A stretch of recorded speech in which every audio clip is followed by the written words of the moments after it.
নমস্কার সবাইকে, আমার নতুন একটি ব্লগে আপনাদের সবাইকে স্বাগত। রোজকার মতোই আজকের ব্লগটাও শুরু করলাম এক কাপ চা দিয়ে। কেননা আমি আগের ব্লগে তো বলেছি যে দিনের শুরুটা চা ছাড়া করলে আমার খুব একটা ভালো যায় না দিনটা, তো চা দিয়েই দিনের শুরুটা করলাম। চাটা খেয়ে রান্নাবান্না সেরে নিলাম। সেদিন রান্না করেছিলাম ডাল আর লাউ শাক ভাজা, আর বকফুলটা এখনও ভাজা হয়নি। আমার বড়দি বাড়ি থেকে বকফুলটা পাঠিয়েছে। আমার দিদির আবার সব দিকে চিন্তা, ফুলটা পাঠিয়েছে সেটা ভাজবো কি দিয়ে, সেই জিনিসটাও পাঠিয়ে দিয়েছে। এই যে টোপলায় করে কিছুটা চালের গুঁড়ো। তো আমি চালের গুঁড়োটাকে বাড়িতে বেসন আছে, সেই বেসন দিয়ে একটু মিক্স করে নিচ্ছি। এটাকে সুন্দর করে একটু ব্যাটার বানিয়ে এখন এটাকে ভাজবো। তার মধ্যে একটু লঙ্কার গুঁড়ো, হলুদের গুঁড়ো, কিছুটা লবণ আর কিছুটা কালো জিরে দিয়ে বেশ সুন্দর করে ব্যাটারটা বানিয়েছিলাম।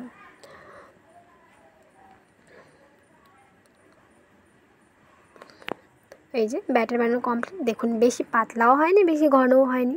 এরকম করে ব্যাটার বানালে না যে কোনো বড়া টড়া ভাজি করলে খুব সুন্দর হয়।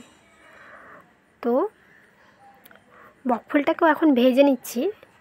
বেশ সুন্দরই হয়েছে প্রথমের ভাজিগুলো। এই দেখুন কি সুন্দর লাল লাল, বেশ ভালো হয়েছে। কিন্তু নেক্সট যেবার ভাজতে গেছি তার অবস্থা দেখুন এরকম হয়েছে।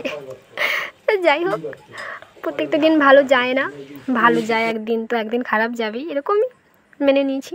তো আমার সব রান্নাবান্না কমপ্লিট করার পর আমি একটা কেক বানিয়েছিলাম বাড়িতে খাবার জন্য। তো আমাদের গ্রামের কয়েকটা বাচ্চাও এসছে, ওদেরকেও ডেকে আমি কেক দিলাম। বলো কেমন হয়েছে, এদিকে তাকাই বলো, এখানে এসো। কেমন হচ্ছে? ভালো, এরকম গুড, টেস্টি টেস্টি, অনেক টেস্টি।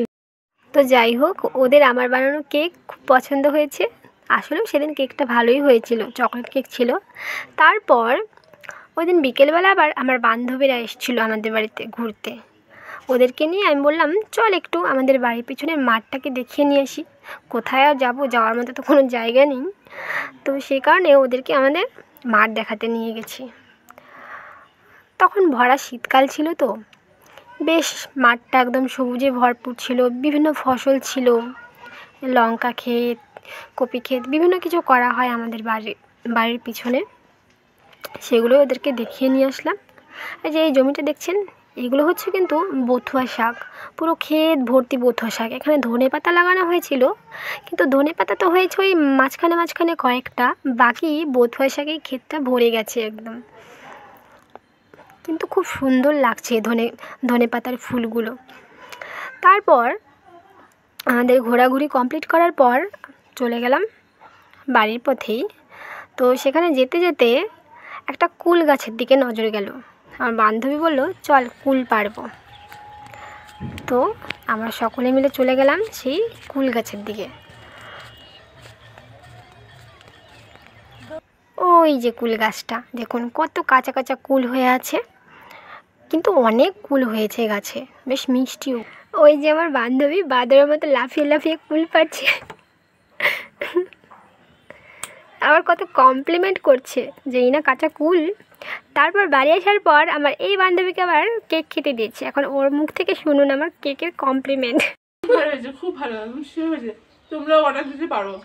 তারপরে এত টেস্টি কি বলবো। থ্যাংক ইউ খুব সুন্দর। তোমরা ওকে বললো অর্ডার অনেকে নিয়ে যাও, খুব টেস্ট।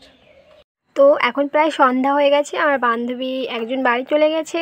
এখন এই যে কোয়েল রানী, ও বাড়িতে চলে যাচ্ছে।